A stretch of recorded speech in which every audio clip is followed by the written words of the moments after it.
ഈ അമ്പും വില്ലൊക്കെ താഴ്ത്തിട്ട് എന്നെ കൊണ്ട് വയ്യ യുദ്ധം ചെയ്യാൻ എന്നും പറഞ്ഞിട്ട് ഇത് ഉപേക്ഷിച്ചപ്പോൾ കൃഷ്ണൻ പറഞ്ഞു, താൻ ആരാ അതാദ്യം മനസ്സിലാക്ക്.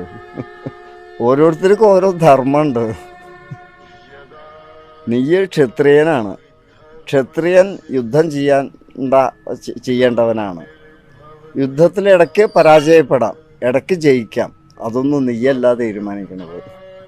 എന്താണോ അർഹിക്കണത് അത് ബാക്കി നിൽക്കും. അപ്പോൾ ഇയാളൊരു ഒരു സാധാരണ മനുഷ്യൻ എന്നുള്ള നിലയ്ക്കാണ് അയാളുടെ വിഷമം ഉണ്ടായത്. മുത്തശ്ശൻ, ഗുരുനാഥന്മാർ, അങ്ങനെ പലരും എതിർഭാഗത്ത് നിൽക്കുകയാണ്. അവരോട് എങ്ങനെ യുദ്ധം ചെയ്യും എന്നായിരുന്നു പ്രശ്നം. പക്ഷെ നിനക്ക് തോൽക്കുന്നുള്ള പേടിയാണോ, അല്ലെങ്കിൽ എന്താണോ അതിൻ്റെ പിന്നിലുള്ള?